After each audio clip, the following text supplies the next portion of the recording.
من الشیطان الرجیم بسم اللہ الرحمن الرحیم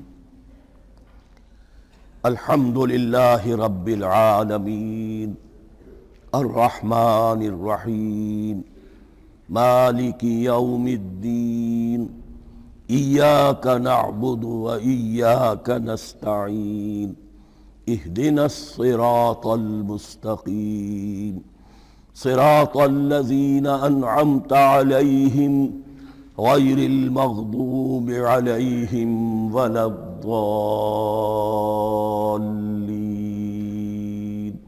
آمین امورنا کلہا واتمم لنا بالخیر وتقبل منا فإنک خیر المتقبلین آمین یا رب العالمین۔ ابھی میں نے سورہ فاتحہ کی تلاوت کی اور آپ نے سماعت فرمائی۔ یہ سورہ مبارکہ مصحف کے اعتبار سے تو پہلی سورت ہے ہی، سب کو معلوم ہے، لیکن یہ بھی نوٹ کر لیجئے کہ یہ نزول کے اعتبار سے بھی سب سے پہلی مکمل سورت جو حضور پر نازل ہوئی وہ یہی ہے۔ اس سے قبل متفرق آیات نازل ہوئیں، 5 آیتیں سورہ علق کے آغاز میں، کچھ آیتیں سورہ قلم یا سورہ نون کے آغاز میں، کچھ آیتیں سورہ مزمل کی ابتدا کی، کچھ آیتیں سورہ مدثر کے آغاز کی۔ 5ویں وحی تقریباً اس پر اجماع ہے کہ یہ سورۃ الفاتحہ کی ہے اور یہ مکمل سورت ہے جو حضور پر نازل ہوئی۔ سورۃ الفاتحہ کے معنی ہوئے افتتاحی سورت۔ فتح یفتح کے معنی ہے کھولنا، مفتاح کنجی کو کہتے ہیں، چابی کو۔ تو یہ اوپننگ سورہ آف دی قرآن، قرآن حکیم کی افتتاحی صورت۔ ویسے جیسا کہ میں تعارف قرآن کے ضمن میں عرض کر چکا ہوں، عربوں کا یہ مزاج تھا کہ جس چیز سے انہیں خصوصی محبت ہوتی تھی اس کے بہت سے نام رکھتے تھے۔ اس کے بھی بہت سے نام ہیں۔ سورۃ الفاتحہ سب سے عام ہے، لیکن الکافیہ، الشافیہ، ام القرآن، اساس القرآن، کم سے کم یہ 4 نام تو میں سمجھتا ہوں کہ ہر مسلمان کو مزید معلوم ہونے چاہیے، اور بھی بہت سے نام۔ اس سورہ مبارکہ کی بالاتفاق و بالاجماع 7 آیتیں ہیں، اگرچہ ان کی ترتیب میں کچھ اختلاف ہے۔ ایک رائے یہ ہے، اور یہ رائے امام شافعی کی بھی ہے اور بصرہ کے جو قراء تھے ان کی بھی ہے، کہ آیت بسم اللہ بھی سورہ فاتحہ میں شامل ہے، اس کا جز ہے۔ وہ اس کو شامل کر کے پھر 7 آیتیں بناتے ہیں، تو آخری جنہیں ہم 2 آیتیں سمجھتے ہیں، صراط الذین انعمت علیہم غیر المغضوب علیہم ولا الضالین، وہ ان کے نزدیک ایک آیت ہے۔ تو گویا کہ نتیجہ یہ نکلا کہ آیتوں کی تعداد 7 ہی رہتی ہے۔ امام ابو حنیفہ رحمۃ اللہ علیہ کا موقف اور کوفے کے جو قراء تھے ان کا بھی موقف یہ ہے کہ آیت بسم اللہ نہ سورہ فاتحہ کا جز ہے نہ کسی اور سورت کا جز ہے، سوائے ایک مقام پر جہاں حضرت سلیمان علیہ السلام کا خط جو ہے نقل ہوا ہے، جنہوں نے ملکہ سبا کو لکھا تھا، انہ من سلیمان و انہ بسم اللہ الرحمن الرحیم۔ تو قرآن کے متن میں صرف اسی جگہ پر یہ آیت شامل سمجھتے ہیں، باقی یہ صرف علامت کے طور پر کہ یہاں سے ایک نئی سورت شروع ہو رہی ہے درج کی گئی ہے۔ اس سورہ مبارکہ کو الصلاح قرار دیا گیا ایک حدیث میں۔ اس کا جو اسلوب ہے وہ دعا کا ہے، اور دعا کے ساتھ اس کی جو مناسبت ہے، اور پھر اسی کی وجہ سے ہماری نماز کا یہ جزو لا ینفک بنا دیا گیا۔ بلکہ ایک حدیث جو میں آپ کو سناؤں گا اس میں اسی کو نماز قرار دیا گیا، الصلاح یہی ہے۔ ویسے وہ حدیث مبارک موجود ہے، من لم یقرأ بفاتحۃ الکتاب لا صلاۃ لمن لم یقرأ بفاتحۃ الکتاب، جو شخص سورہ فاتحہ کی تلاوت نہیں کرتا اس کی کوئی نماز نہیں۔ اس کے حوالے سے بھی ہمارے ہاں 2 مسلک ہیں، ذکر صرف اس لیے کر رہا ہوں کہ آپ کے علم میں ہو، ان میں کوئی بنیادی فرق نہیں ہے۔ کسی بھی ایک رائے کا انسان قائل اور حامل ہو سکتا ہے بغیر اس کے کہ دوسرے کو بالکل غلط قرار دے، بلکہ یہ کہ اس کے لیے بھی گنجائش اپنے ذہن میں اور اپنے دل میں رکھے۔ اور دوسری آیت یہ ہے کہ اس کا حصہ نہیں ہے۔ اسی اعتبار سے یہ کہ یہ سورہ مبارکہ نماز میں پڑھی جانی ضروری ہے، لا صلاۃ لمن لم یقرأ بفاتحۃ الکتاب۔ البتہ یہ اختلاف ہے، یہ بات جو میں ذکر کر رہا تھا جو ذہن سے نکل گئی، کہ آیا مقتدی جو ہے امام کے پیچھے کھڑا ہو کر جب نماز پڑھ رہا ہو تو کیا اس صورت میں بھی اس کے لیے لازم ہے کہ سورہ فاتحہ پڑھیں؟ اس میں دو رائے ہو گئی، بلکہ تین۔ ایک رائے انتہائی ہے اور وہ فقہ حنفی کی طرف منسوب ہے کہ اگر آپ امام کے پیچھے مقتدی کی حیثیت سے نماز پڑھ رہے ہیں تو کسی بھی رکعت میں آپ سورہ فاتحہ نہیں پڑھیں گے۔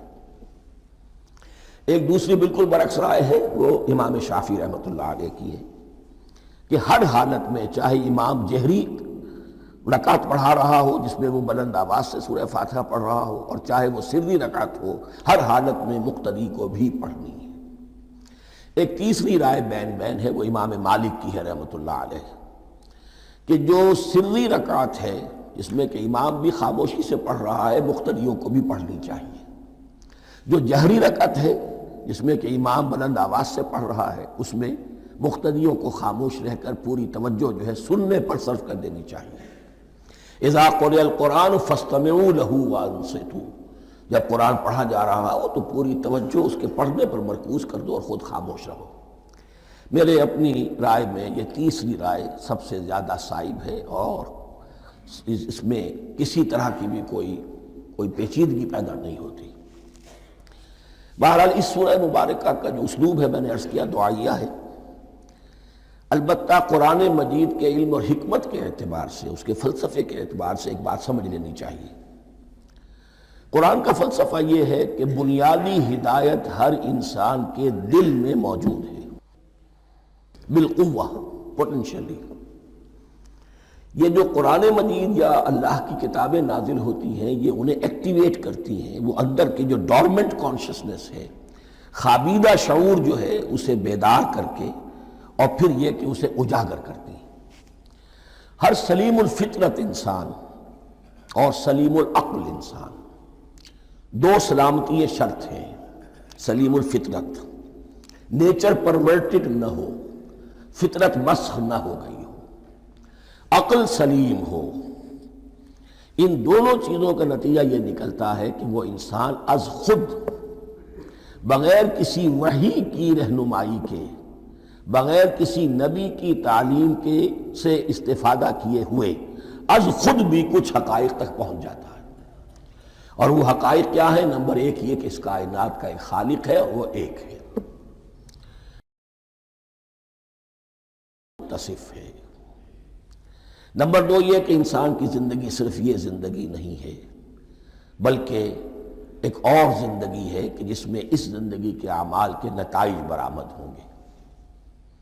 یہ دو باتیں، اس کی زیادہ وضاحت کے ساتھ جو ہے اس کا تذکرہ آئے گا سورہ لقمان میں، جہاں حضرت لقمان کی شخصیت کا تذکرہ ہے۔ لیکن یہاں صرف یہ بات سمجھ لیجئے کہ قرآن کا فلسفہ یہ ہے کہ ہر انسان میں، ہر فرد نوع بشر میں، جو اپنی ولادت کے وقت مسلم ہوتا ہے، حضور کی حدیث ہے کل مولود یولد علی الفطرہ ابواہ یحودانہ او ینصرانہ او یمجسانہ، ہر بچہ نوع انسانی کا فطرت اسلام پر پیدا ہوتا ہے، وہ فطرت کے اندر وہ ہدایت ودیت ہے۔ اب اگر وہ فطرت بس نہیں ہوئی اور عقل جو ہے وہ صحیح رخ پر کام کر رہی ہے تو ان دو حقائق تک وہ انسان خود پہنچ جائے گا۔ لیکن ان دونوں حقائق تک پہنچنے کے بعد اب وہ دست بستہ دعا کرے گا کہ اے رب، اب مزید ہدایت تو مجھے عطا فرما۔ ایک تو یہ کہ میں کیا کروں کیا نہ کروں، میری عقل اس میں ٹھوکر کھا سکتی ہے، میں کسی اچھی چیز کو بری سمجھ سکتا ہوں، کسی بری کو اچھی سمجھ سکتا ہوں، تو مجھے صحیح راستہ، صحیح راہ ہدایت پر چلا۔ یہ دعا ہے جو انسان کرتا ہے جبکہ وہ ایمان باللہ اور ایمان بالآخرہ تک خود پہنچ چکا ہوتا ہے، اور یہ سمجھتا ہے کہ صحیح زندگی کا رخ یہی ہے کہ جس رب کو میں نے پہچانا ہے کہ وہ اس کائنات کا خالق ہے اور مالک ہے اور رب ہے، میں اس کی بندگی کروں، اس کی اطاعت کروں، اس کا حکم مانوں، اس کے راستے پر چلوں۔ لیکن وہ راستہ کون سا ہے؟ اس کے لیے پھر دست بدعا ہوتا ہے کہ پروردگار تو میری رہنمائی فرما۔ یہ مقام ہے کہ جہاں آپ سمجھ لیجئے اپنے آپ کو بھی آج اس جگہ پر تصور کرتے ہوئے پھر اس سورہ مبارکہ کو پڑھیے کہ آپ اس مقام پر اللہ کے فضل و کرم سے پہنچ چکے ہیں کہ اللہ کو آپ نے پہچان لیا اور اس کی توحید کو جان لیا، اس کی جملہ صفات کمال سے آپ واقف ہو گئے، آپ یہ بھی جان گئے کہ بڑھ کر اس کے حضور میں حاضر ہونا ہے اور وہ حساب کتاب لے گا۔ پھر آپ نے یہ عہد بھی کر لیا کہ اب زندگی گزارنی ہے اس رب کی بندگی میں، اسی کی فرما برداری میں۔ اب یہاں کھڑے ہو کر آپ پوچھتے ہیں کہ اللہ مجھے وہ تفصیلی ہدایت عطا فرما، ایسا نہ ہو کہ کبھی میں کسی راستے پر چلتا ہوا کسی پگڈنڈی پر مڑ جاؤں اور وہ تھوڑی سی جو ڈیوییشن ہو میرے راستے کی وہ میری عاقبت کو برباد کر دے۔ یک لحظہ غافل گشتم و صد سال راہم دور شد، اس لیے کہ ہوتا یہی ہے سیدھے راستے سے ذرا سی کوئی پگڈنڈی جو ہے تھوڑے سے اینگل پر نکلی ہے، لیکن جب چلتے جائیں گے آپ تو جتنے آگے بڑھیں گے اس پر، اس راہ صراط مستقیم سے آپ اتنے ہی زیادہ دور ہوتے چلے جائیں گے۔ یہ ہے قرآن مجید کی حکمت اور فلسفے کے اعتبار سے اس سورہ مبارکہ کا مقام۔ اب آئیے ہم بسم اللہ کرتے ہیں۔ بسم اللہ الرحمن الرحیم، شروع کرتا ہوں میں اللہ کے نام سے جو رحمان اور رحیم ہے۔ اس پر کچھ گفتگو ہو چکی ہے تعارف قرآن کے ضمن میں کہ رحمان اور رحیم دو نام ہیں کہ جو رحمت کے مادے سے نکلتے ہیں۔ رحمان میں اللہ تعالیٰ کی رحمت کا جوش، ہیجانی کیفیت، طوفانی کیفیت، اور رحیم میں اللہ تعالیٰ کی رحمت کا دوام اور تسلسل۔ یہ دونوں کیفیات اللہ کی رحمت میں بیک وقت موجود ہیں، جس کا ہم تصور نہیں کر سکتے۔ ہم سمندر کو دیکھتے ہیں، متلاطم سمندر ہے، اس میں ہیجان ہے، طوفان ہے۔ دریا کو دیکھتے ہیں کہ وہ سکون کے ساتھ چل رہا ہے، خاموشی سے چل رہا ہے، بہہ رہا ہے، بس تسلسل کے ساتھ بہہ رہا ہے۔ ہم ان دونوں کیفیات کو علیحدہ علیحدہ دیکھتے ہیں تو ہمارا ذہن ان دونوں کو بیک وقت اس کا تصور نہیں کر سکتا، تخیل ممکن نہیں۔ لیکن اللہ کی رحمت کی یہ دونوں شانیں مستقلاً ہر وقت موجود ہیں بیک وقت، اسی لیے ان دونوں کے درمیان کہیں حرف عطف نہیں آئے گا۔ بسم اللہ الرحمن الرحیم، الحمدللہ رب العالمین۔ کل حمد، اور حمد کو ذہن میں رکھ لیجئے، حمد مساوی ہے تعریف جمع شکر۔ عام طور پر ترجموں میں ایک لفظ لایا جاتا ہے، کل تعریف اللہ کے لیے، یہ کافی نہیں ہے۔ تعریف آپ کسی شے کی کر سکتے ہیں جس میں کوئی حسن ہے، خوبی ہے، کسی بھی اعتبار سے، خواہ آپ کو اس کے حسن و خوبی سے کوئی فائدہ حاصل نہیں ہو رہا۔ ایک پھول ہے، بہت خوبصورت ہے، بس ٹھیک ہے، خوبصورت ہے، آپ نے کہا، تعریف کر دی۔ شکر کرتے ہیں آپ اس شے کا جس سے آپ کو کوئی فائدہ پہنچا ہو، استفادہ ہوا ہو، آپ کی کوئی ضرورت پوری ہوئی ہو، آپ کی کوئی مشکل رفع ہوئی ہو۔ اور آپ دیکھیں گے کہ حمد میں یہ شکر کا پہلو غالب ہے۔ جتنی بھی دعائیں ہیں حضور سے منقول، شکر کے مقام پر وہاں حمد آتا ہے۔ بھوک لگی ہوئی تھی، کھانا کھایا، الحمدللہ الذی اطعمنی وسقانی۔ اب یہاں دیکھیے ترجمہ تعریف نہیں، شکر ہے اس اللہ کا جس نے مجھے کھلایا اور پلایا۔ آپ بیت الخلاء سے باہر آئے، نجاستیں آپ سے دور ہو گئیں، طبیعت میں انشراح ہوا، الحمدللہ الذی اذھب عنی الاذی وعافانی۔ وہ شکر ہے اس اللہ کا جس نے اذیت بخش چیزیں مجھ سے دور کر دیں اور مجھے عافیت بخشی۔ تو یہ الحمدللہ رب العالمین، اللہ تعالیٰ کا حسن و کمال اور حسن و جمال اپنی جگہ بھی اس انتہا کا ہے کہ جتنی تعریف اس کا حق ہے ہم کر ہی نہیں سکتے، لیکن اس کے احسانات اور انعامات ہم پر اتنے ہیں کہ ہم ان کو بھی گن نہیں سکتے۔ لہذا ایک ہی احصاء ہم نے کر دیا الف لام کے ساتھ، الحمدللہ رب العالمین۔ تمام تعریفیں اور کل شکر اللہ کے لیے ہیں کہ جو تمام جہانوں کا پروردگار ہے، رب ہے، مالک ہے۔ رب میں ایک مفہوم ہوتا ہے ربوبیت کا، اور اس میں مفہوم شامل ہوتا ہے تربیت کا، ربیانی صغیرہ۔ تو مالک ہونا اور تربیت دینا، آپ جس شے کے مالک ہوں گے آپ چاہیں گے اس میں بڑھوتری ہو، اس میں اضافہ ہو، وہ نشو و نما پائے۔ تو یہ دونوں چیزیں آپس میں ایک دوسرے کا جڑی ہوئی ہیں، پروردگار بھی اور مالک بھی۔ عام طور پر عربی میں رب کا لفظ مالک کے لیے آتا ہے، رب البیت، رب الدار، رب المال۔ تو مالک وہاں پر ظاہر بات ہے کہ اس سے مراد کیا ہے، مال والا، گھر والا، گھر کا مالک۔ تو کل شکر اور کل تعریف اس اللہ کے لیے ہے جو تمام جہانوں کا مالک بھی ہے اور پروردگار بھی ہے۔ الرحمن الرحیم، رحمان ہے اور رحیم ہے۔ اب دوبارہ اس کی میں وضاحت نہیں کروں گا۔ مالک یوم الدین، یوم دین کا مختار مطلق ہے۔ دین عربی زبان میں کہتے ہیں بدلے کو، دناہم کما دانو، کما تدین و تدانو، یہ کہاوت ہے، جیسے اردو میں ہم کہتے ہیں جیسا کرو گے ویسا بھرو گے، کما تدین و تدانو، تو یہ ہے بدلہ، اس کا بنیادی مفہوم جو ہے وہ بدلہ ہے۔ تو بدلے کا ایک دن ہے جس دن فیصلہ ہوگا کہ کون کیا کما کر لایا ہے اور اسے کیا بدلہ ملنا چاہیے۔ آیا اس کا برائیوں کا پلڑا بھاری ہے کہ اسے سزا ملنی چاہیے، یا اس کی حسنات اور نیکیوں کا پلڑا بھاری ہے کہ اسے جزا ملنی چاہیے، اس کا انعام اور اکرام کے ساتھ معاملہ کیا جانا چاہیے۔ وہ ایک دن ہے، اسے ہم یوم القیامہ کہتے ہیں۔ اور لیکن اصل بات جو یہاں کہی گئی، یعنی ایک جملے میں 3 باتوں کا اعتراف ہو رہا ہے۔ بعث بعد الموت، ایک دن آئے گا کہ ہم مرنے کے بعد تمام انسان اٹھا لیے جائیں گے، پھر حساب و کتاب، پھر اللہ کے ہاں حاضری ہوگی اور حساب کتاب ہوگا۔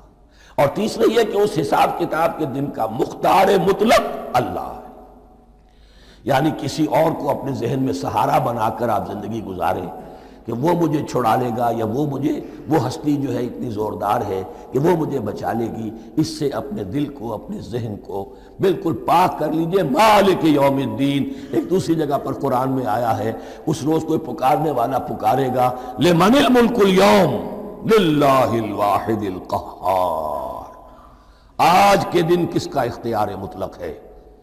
اور پھر کہا جائے گا اللہ کے لیے الواحد قہار، جو پوری طرح چھایا ہوا ہے، مستولی ہے۔ تو مالک یوم الدین، جو جزا و سزا کے دن کا مالک ہے۔ اب یہاں سے کلام ایک رخ بدل رہا ہے۔ ابھی تک تو یہ غائبانہ انداز میں کلام ہو رہا ہے، اللہ سے خطاب نہیں آیا اس میں ابھی۔ الحمدللہ رب العالمین الرحمن الرحیم مالک یوم الدین، اب خطاب ہے ایاک نعبد و ایاک نستعین، ہم صرف تیری ہی بندگی کرتے ہیں اور کریں گے، اور ہم صرف تجھ ہی سے مدد مانگتے ہیں اور مانگیں گے۔ یہ ترجمہ میں کیوں کر رہا ہوں کہ یہ فعل مضارع ہے۔ عربی زبان میں فعل مضارع حال اور مستقبل دونوں کو کور کرتا ہے۔ مفعول جو ہے اس میں ضمیر مفعولی، اسے پہلے لا کر حشر کا مضمون پیدا ہو گیا۔ ہم تیری بندگی کرتے ہیں نہیں، ہم تیری ہی بندگی کرتے ہیں اور کریں گے۔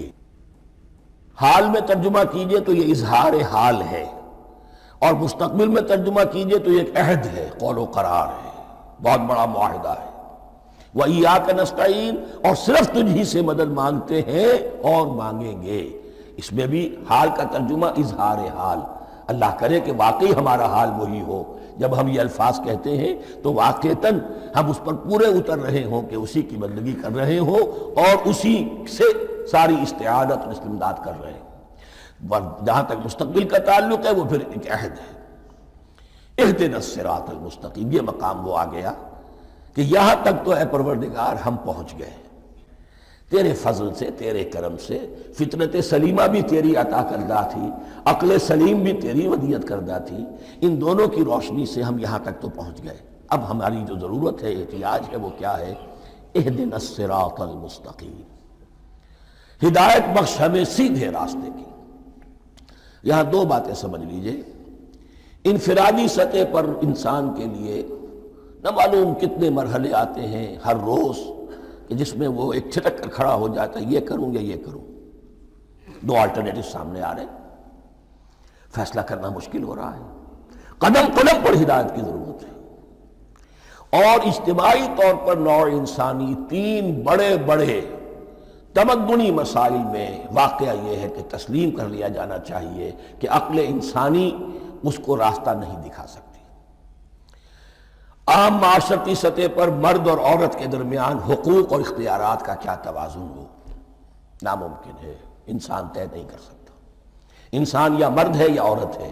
عورت سوچے گی اپنے اپنے جذبات کا، اپنے خیالات کا لحاظ رکھے گی، مرد کے جذبات و احساسات کا اس کا کوئی تصور ہی ممکن نہیں۔ مرد سوچے گا اسے اپنے احساسات معلوم ہے، لیکن یہ کہ عورت کے احساسات سے وہ نابلد ہے، ان کو محسوس کر ہی نہیں سکتا۔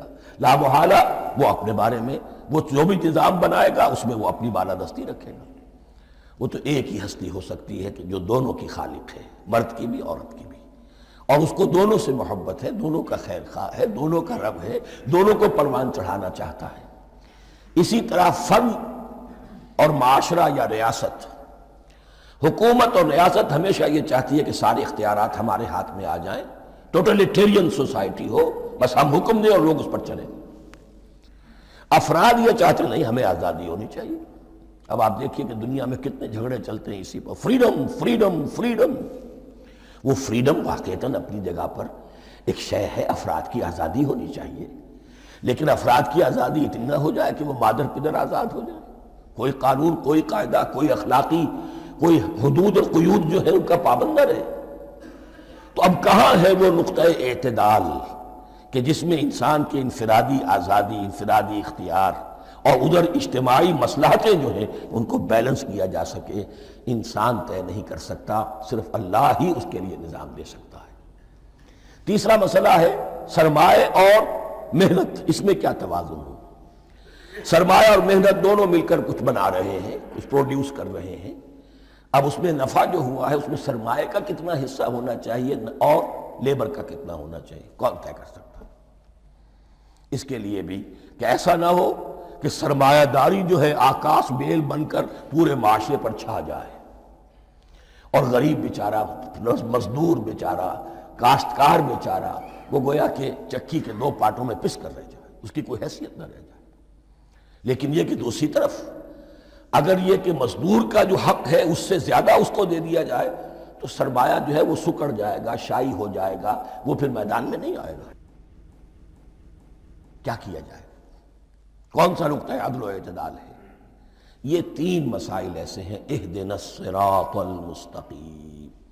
تو یوں سمجھیے کہ ایک جو بنیادی ہدایت تھی، ایک اللہ کو پہچان لینا، یہ جان لینا کہ کل حسن و جمال اور تمام انعام و اکرام کا منبع اس کی ذات ہے، وہ رحمان ہے اور رحیم ہے، اور یہ جان لینا کہ مرنے کے بعد جی اٹھنا ہے، حساب کتاب ہے، فیصلہ ہوگا جزا و سزا کا، اور مختار مطلق اس دن کا اللہ ہے۔ پھر یہ عہد کر لینا ایاک نعبد و ایاک نستعین۔ اس کے بعد دعا، پروردگار ہمیں ہدایت پر قائم رکھ، ہماری ہدایت میں اضافہ فرما۔ اس ہدایت کے لفظ کو سمجھ لیجئے، بنیادی ہدایت، تفصیلی ہدایت، قدم قدم پر ہدایت، ہدایت پر ہدایت۔ والذین اہتدوا زادہم ھدی، جو لوگ ہدایت کے راستے پر آتے ہیں اللہ ان کی ہدایت میں اضافہ کرتا ہے۔ تو یہ قدم قدم پر ہمیں ہدایت کی ضرورت ہے اور مرحلہ وار ضرورت ہے۔ ہدایت اس کو بھی کہتے ہیں کہ کسی نے آپ سے کوئی پتہ پوچھا، آپ نے کہا ادھر جانا، پھر دوسری گلی میں مڑنا، پھر جانا دو تین لائٹیں چلے جانا، پھر مڑنا، وغیرہ وغیرہ، یہ بھی ہدایت ہے، نظری طور پر آپ نے بتایا ہے۔ ایک ہدایت یہ ہوئی کہ بھائی میں چلتا ہوں آپ کے ساتھ، میں آپ کو وہاں تک پہنچا دوں گا تاکہ آپ کو دقت نہ ہو، آپ نے منزل تک پہنچا دیا۔ ان دونوں کے درمیان، یہ تو میں نے ایک فرد کی مثال دی ہے، اللہ اور بندے کے درمیان نہ معلوم کتنے مراحل ہیں ہدایت کے۔ تو کسی وقت بھی انسان اپنے آپ کو ہدایت خداوندی سے مستغنا نہیں سمجھ سکتا، اور نہیں تو پروردگار جو ہدایت دی ہے اس پر ہدایت پر قائم رکھ۔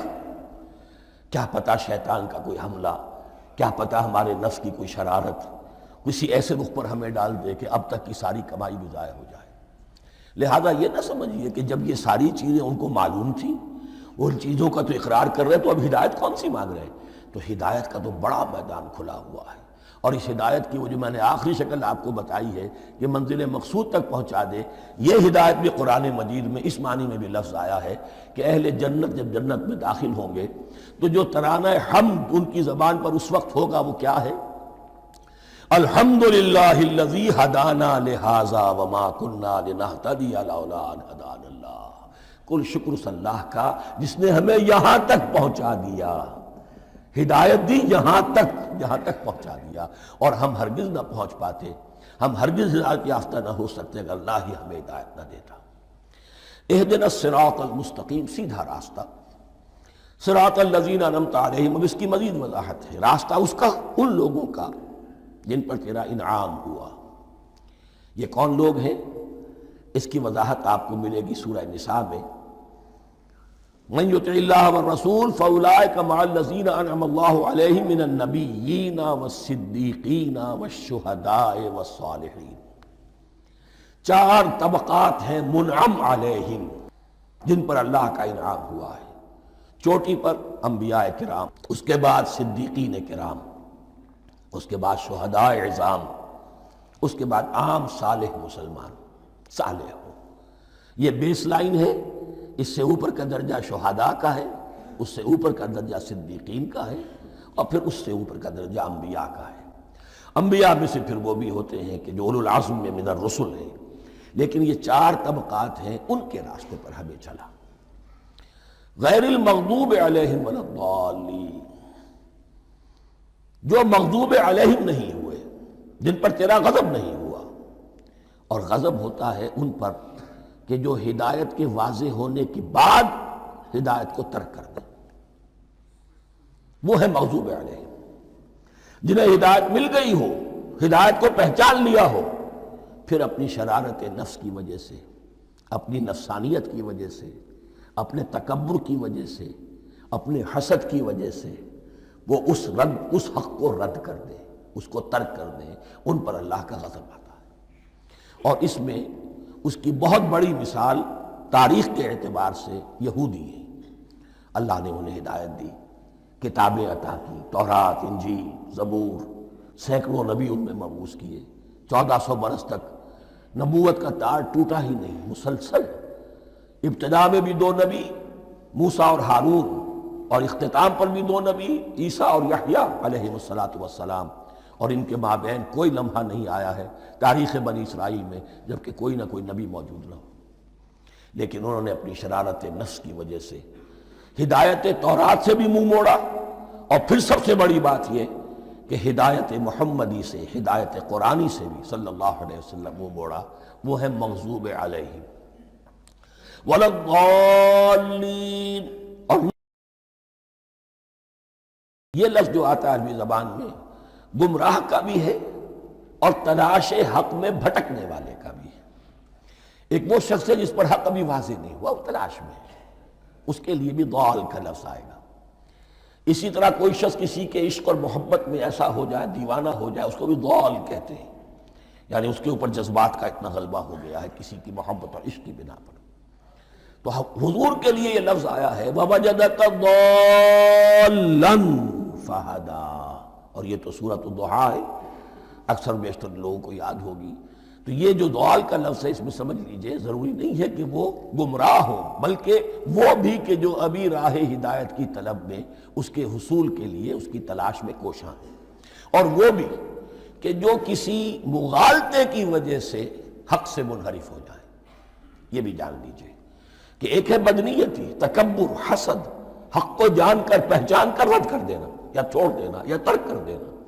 ایک ہے کسی غلطی میں، کسی جذبات کے اندر آ کر، کسی غلو کے اندر مبتلا ہو کر اور حق سے منحرف ہو جانا. اس کی جو سب سے بڑی مثال ہے وہ نصارہ ہے، عیسائی ہے. حضرت مسیح کو انہوں نے مانا لیکن غلو کیا. یہ لفظ آئے گا آگے، لا تغلو فی دینکم، اپنے دین میں غلو نہ کرو. جیسے ہمارے ہاں بھی بعض لوگ ہیں جو حضور صلی اللہ علیہ وسلم کی تعریف میں، حضور صلی اللہ علیہ وسلم کے ساتھ اپنی محبت کے اظہار میں غلو کر جاتے ہیں.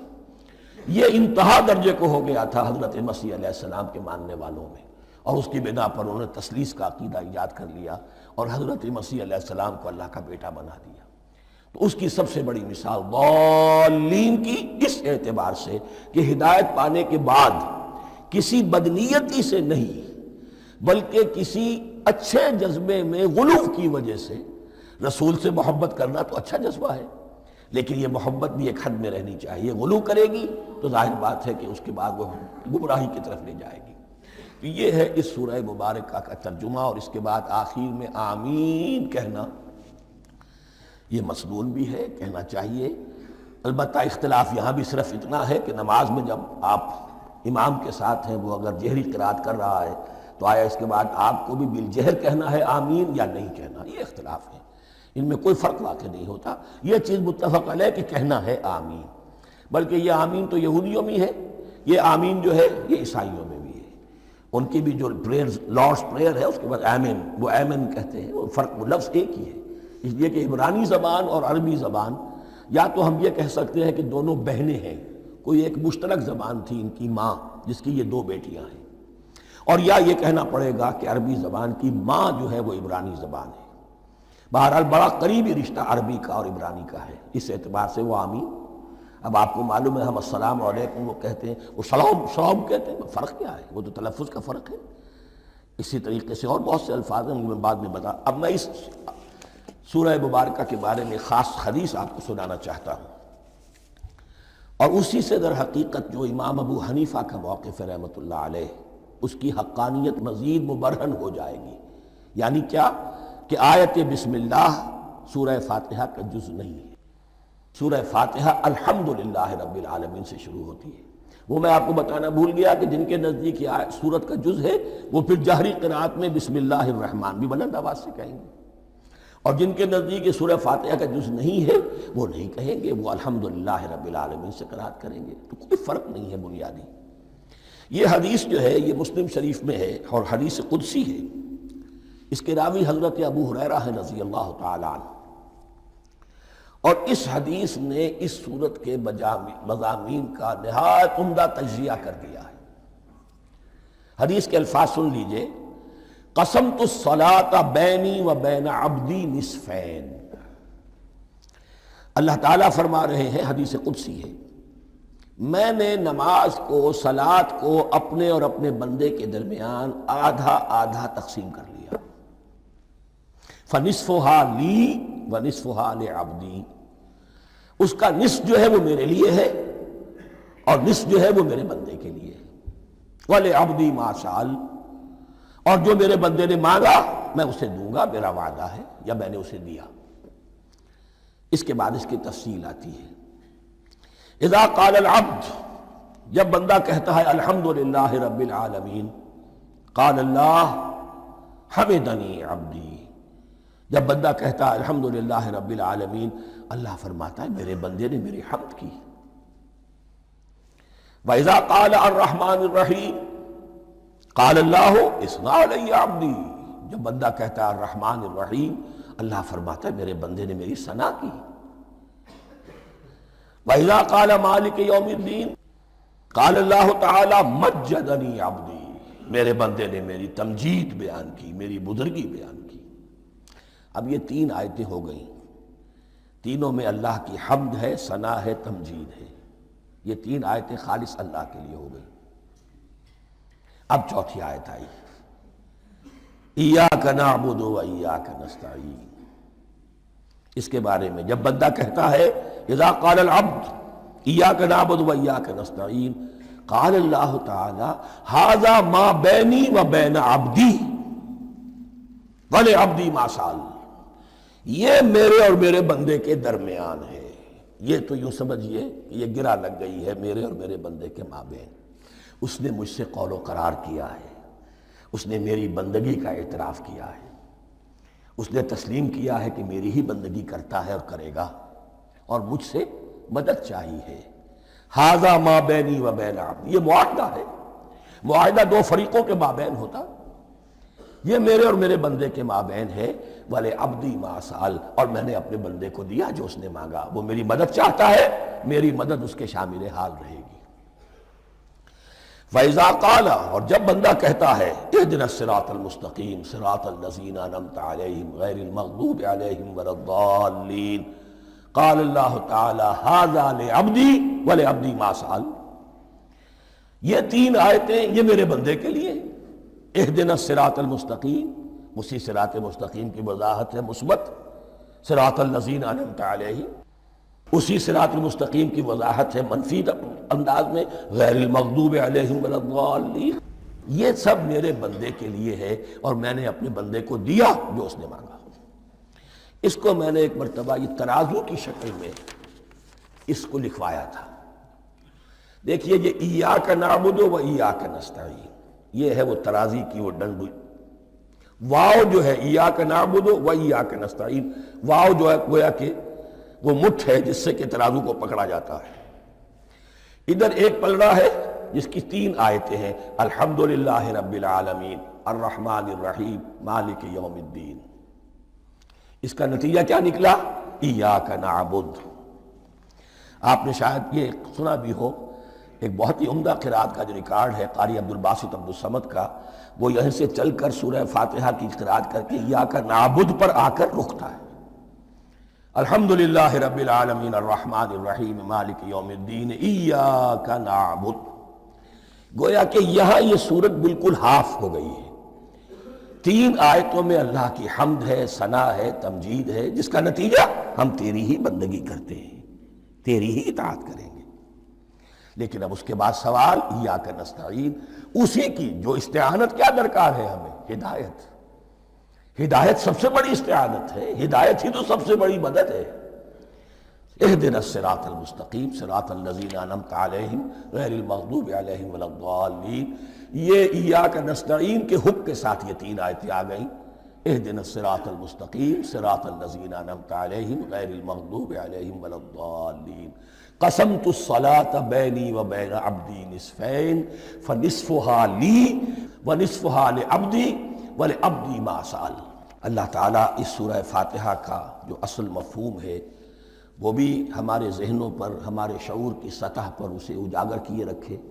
ہمیں توفیق دے کہ جب بھی پڑھیں، جب بھی سنیں تو وہ کیفیت اگر ہو جائے. اس لیے کہ ایک حدیث ہے کہ الصلاۃ معراج المومنین، نماز تو اہل ایمان کے حق میں معراج کے درجے میں ہے. اس حوالے سے ہم یہ سمجھ سکتے ہیں کہ کوئی وقت ایسا آ سکتا ہے کہ انسان کو واقعتاً، روح انسانی واقعتاً اللہ کے یہ جواب سنے. انہونی بات نہیں ہے. اٹھتا ہے حجاب آخر، کرتے ہیں خطاب آخر. یہ تو ہوتا ہے. مخاطبہ الہی، یہ تو میں نے عرض کیا کہ ثابت ہے. مخاطبہ، محادث اور تحدیث، اللہ بندوں سے کلام کرتا ہے. اب آئیے بسم اللہ الرحمن الرحیم. اب یہ سورہ بقرہ شروع ہو رہی ہے. سورۃ البقرہ جو 286 آیات پر مشتمل ہے، تقریباً 2.5 پاروں پر پھیلی ہوئی ہے. ہر شخص جانتا ہے کہ یہ قرآن حکیم کی حجم کے اعتبار سے سب سے بڑی سورت ہے. لیکن یہ معاملہ صرف حجم کا نہیں ہے. نبی اکرم صلی اللہ علیہ وسلم نے اسے سنام القرآن قرار دیا ہے. آپ نے فرمایا لکل شیء سنام، ہر چیز کی ایک چوٹی ہوتی ہے. جیسے اونٹ کا کوہان ہوتا ہے. وسنام القرآن البقرہ، سنام القرآن، قرآن کی چوٹی جو ہے وہ سورۃ البقرہ ہے. یہ نوٹ کر لیجئے جو میں نے کل آپ کو جو مختلف مکی اور مدنی صورتوں کے گروپوں کے بارے میں بتایا تھا کہ یہاں سے اب پہلی منزل بھی شروع ہو رہی ہے اور پہلا گروپ بھی شروع ہو رہا ہے. اور اس کے ساتھ جو اگلی صورت آئے گی وہ اس کا جوڑا ہے، سورہ آل عمران، جس کی سب سے نمایاں علامت یہ نوٹ کیجئے، یہ بھی الف لام میم سے شروع ہوئی، اگلی بھی الف لام میم سے شروع ہوگی. اس کے بعد 2 صورتیں مدنی اور ہیں، لیکن ان دونوں میں نہ حروف مقطعات ہے، نہ کوئی اور تمہیدی کلام ہے. براہ راست خطاب سورہ نساء میں یا ایھا الناس اور سورہ مائدہ میں یا ایھا الذین آمنوا. کوئی تمہیدی بات نہیں، کوئی حروف مقطعات نہیں، براہ راست خطاب. وہ ایک جوڑا ہے سورہ نساء اور سورہ مائدہ، اور یہ ایک جوڑا ہے سورہ بقرہ اور سورہ آل عمران. سورہ بقرہ اور سورہ آل عمران کو نبی اکرم صلی اللہ علیہ وسلم نے الزہراوین بھی قرار دیا ہے. زہرا کہتے ہیں بڑی روشن چیز کو. یہ حضرت فاطمہ رضی اللہ تعالی عنہ کے نام کے ساتھ آتا ہے، فاطمۃ الزہراء. تو زہرا بہت روشن، دمکتی ہوئی شے.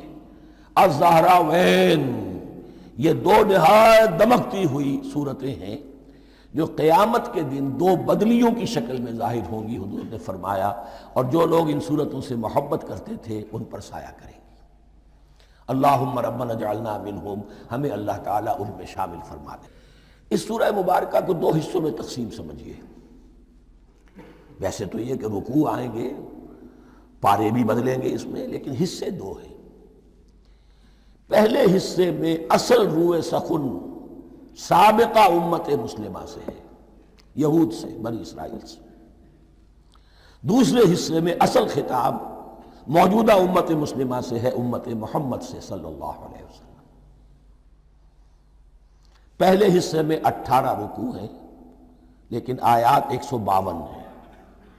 دوسرے حصے میں 22 رکوع ہیں لیکن آیات 134 ہیں، گویا کہ اس سے آپ کو توازن نظر آئے گا کہ اگرچہ ادھر رکوعوں کی تعداد کم ہے 18، لیکن آیات کی تعداد زیادہ ہے 152، دوسرے حصے میں رکوعوں کی تعداد زیادہ ہے 22، لیکن آیات کی تعداد 134۔ اسی لیے اس کا ایک نام میں نے تجویز کیا ہے، وہ اس لیے تاکہ کچھ حقائق آپ کے ذہنوں میں ان ناموں کے حوالے سے بھی انشاءاللہ محفوظ ہو جائیں گے۔ سورۃ الامتین، دو امتوں کی صورت، اس لیے کہ تقریباً نصف اس کی ساری بحث جو ہے، مرکزی بحث، وہ سابقہ امت مسلمہ بنی اسرائیل، اور دوسرا نصف اس میں سارا خطاب وہ ہے موجودہ امت مسلمہ یعنی امت محمد صلی اللہ علیہ وسلم۔ اس کا جو پہلے 18 رکوع ہیں یا پہلا حصہ ہے، اس کے اندر ڈویژن فردر ہوگی ورٹیکل، عمودی، پہلے 4 رکوع، پھر 10 رکوع، پھر 4 رکوع۔ لیکن جو 22 رکوع ہیں دوسرے حصے کے، دوسرے نصف کے، اس میں ڈویژن جو ہے جو ہاریزونٹل ہے، وہ افقی تقسیم ہے، عمودی نہیں، افقی، وہ میں بعد میں بیان کروں گا جب ہم وہاں پہنچ جائیں گے۔ ان کو پہلے سمجھ لیجئے کہ اس پہلے حصے کی جو تقسیم میں نے کی ہے، پہلے 4 رکوع، پھر 10 رکوع، اور پھر 4 رکوع۔ پہلے 4 رکوع یوں سمجھیے کہ پورے قرآن مجید کے لیے اس کی حکمت اور فلسفے کا جو حصہ مکی قرآن میں بیان ہو چکا تھا اس کا خلاصہ ہے۔ جب یہ صورت نازل ہو رہی ہے تو یہ تو مدینہ میں حضور تشریف لا چکے ہیں، 12-13 سال جو ہے گزر چکے ہیں، اور ان 12-13 سالوں کے دوران 2/3 قرآن نازل ہو چکا ہے۔ اس میں جو بھی حکمت، فلسفہ اور بنیادی دعوت، یہ جو چیزیں مکی قرآن میں بیان ہوئیں، ان کا خلاصہ نچوڑ نکال کر یہاں 4 رکوعوں میں رکھ دیا گیا۔ اگرچہ ان میں بھی جب گہرائی میں آپ دیکھیں گے تو روح سخن جو ہے وہ بنی اسرائیل کی طرف ہے، وہ میں بعد میں عرض کروں گا، لیکن اضافی طور پر یہ سمجھ لیجئے کہ پورے مکی قرآن کے حکمت اور پیغام کا خلاصہ ان 4 رکوعوں میں۔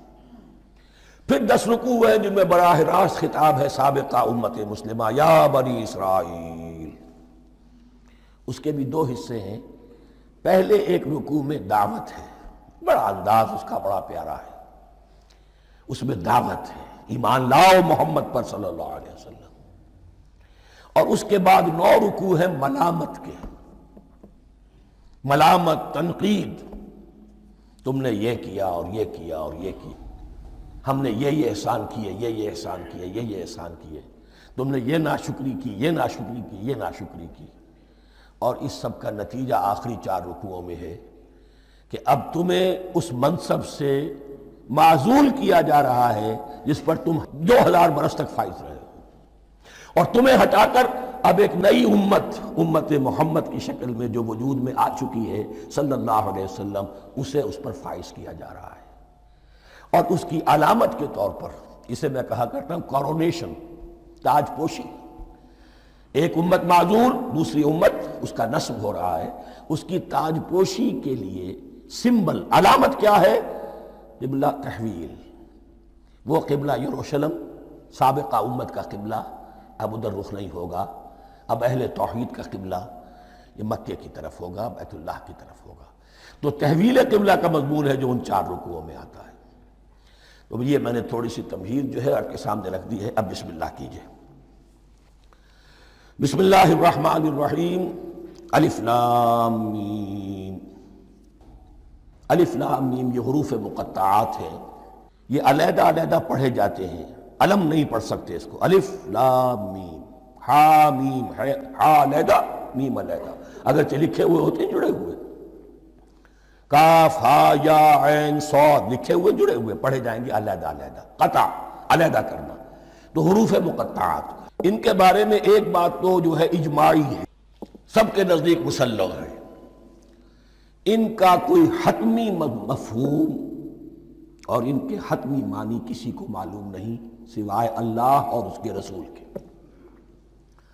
اس معنی میں یوں بھی کہا گیا یہ کوڈ ورڈز ہیں، جیسے کہ کوئی میسیجز جو ہیں ادھر ادھر بھیجے جاتے ہیں سیکرٹ میسیجز، تو کچھ کوڈ ورڈز ہوتے ہیں جس سے سمجھ میں آتا ہے کہ یہ بات واقعتاً صحیح سورس سے آ رہی ہے، واللہ عالم، لیکن اس کا کوئی مفہوم اور اس کے معنی جو ہیں وہ اتفاق اس پر ہے، اگرچہ بعض حضرات نے کچھ اپنی سی کوشش کی ہے کچھ مفہوم جو ہے بنانے کی، وہ اپنی جگہ پر ہے، لیکن یہ کہ کسی حضرت عبداللہ ابن عباس رضی اللہ تعالی عنہما نے بعض ایسی کوششیں کی ہیں، لیکن ان کی رائے کو بھی ان کی ذاتی رائے سمجھا گیا ہے، امت نے اسے قبول نہیں کیا۔ اجماع اور کنسنسس اسی پر ہے کہ اس کے معنی اور مفہوم کسی کو معلوم نہیں سوائے اللہ اور اس کے رسول کے۔ البتہ بعض چیزیں ایسی ہیں کہ وہ اگر نوٹ کر لی جائیں تو شاید آئندہ ہے اس میں کچھ راز کھلنے کے امکانات پیدا ہو جائیں۔ دیکھیے عربی زبان کے جو الفابیٹس ہیں ان کی تعداد 29 ہے یا 28 ہے، میں بتا چکا ہوں۔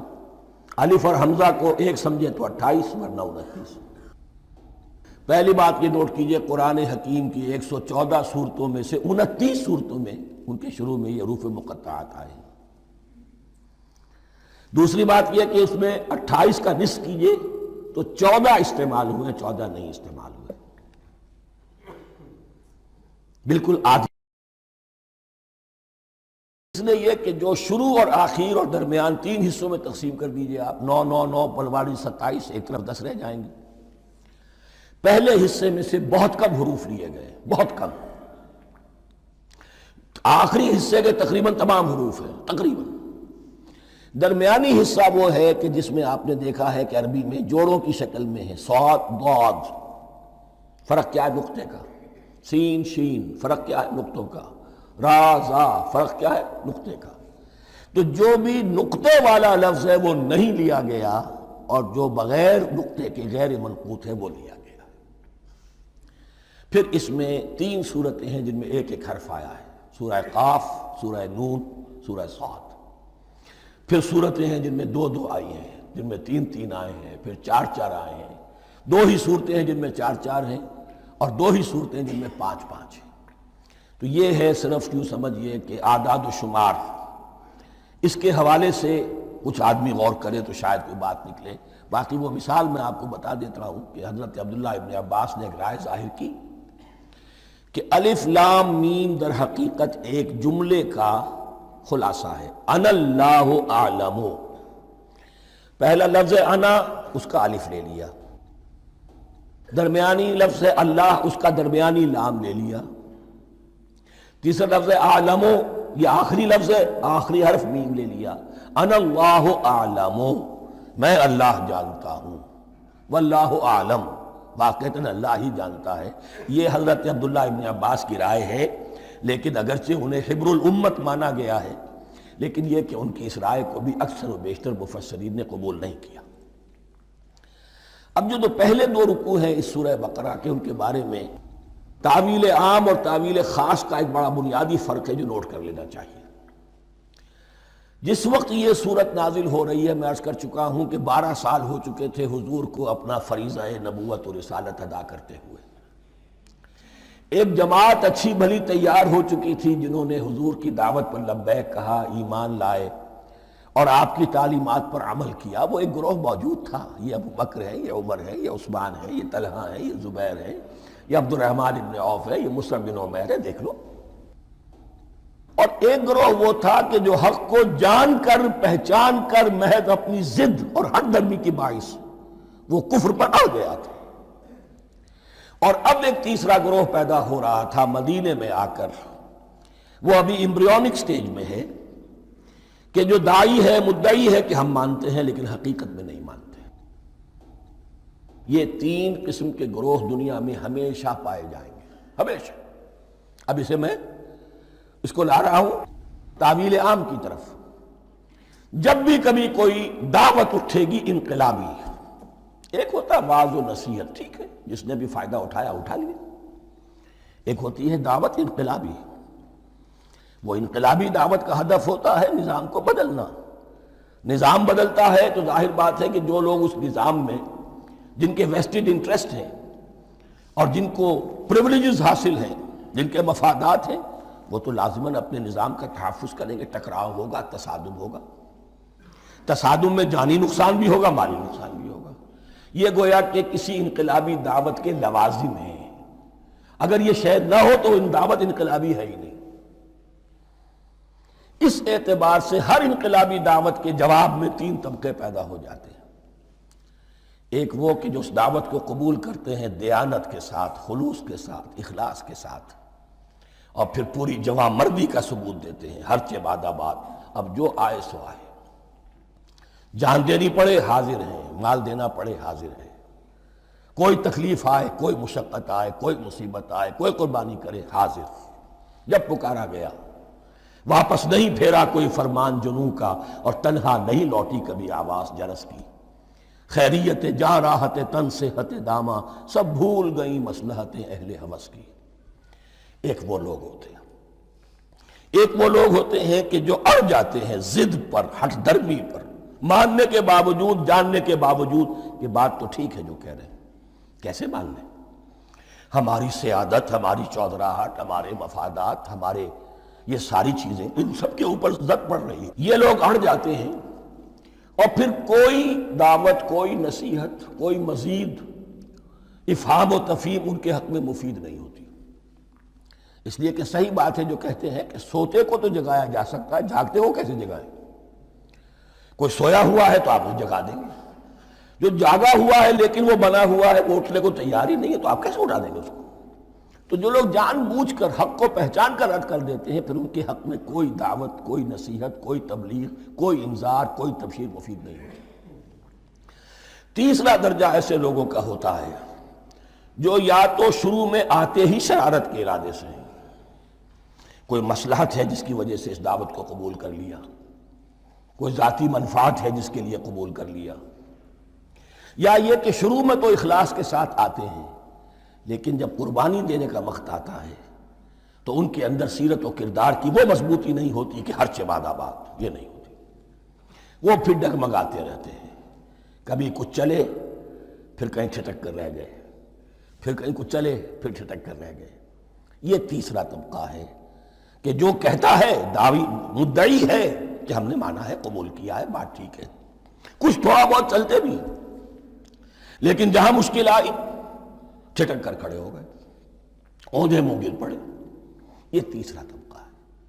اس کے لیے لفظ ہمارے ہاں منافقین بھی ہے، لیکن اس رکوع میں آ کر، ابھی ان 4 رکوعوں میں نہیں بلکہ سورہ بقرہ میں مکمل میں بھی کہیں نفاق کا لفظ نہیں آیا ہے، اس لیے کہ اسے مرض سے تعبیر کیا گیا۔ یہ مرض ہے ایک، اور اس مرض کے ذریعے سے لوگوں کے اندر جو ہے وہ ایک نفاق کا بیج پڑ رہا ہے، جو ظاہر ہوگا تو منافقت پوری کی پوری کھل کر سامنے آ جائے گی۔ روگ ہے انسانی شخصیت کا، اس حوالے سے وہ تیسری، اور یہ چونکہ اہم ترین حصہ تھا، اور یہ مرض اب شروع ہو رہا تھا، مدینے میں، مکے میں نہیں تھا، لہذا زیادہ تفصیل سے اس کے بارے میں گفتگو ہوئی۔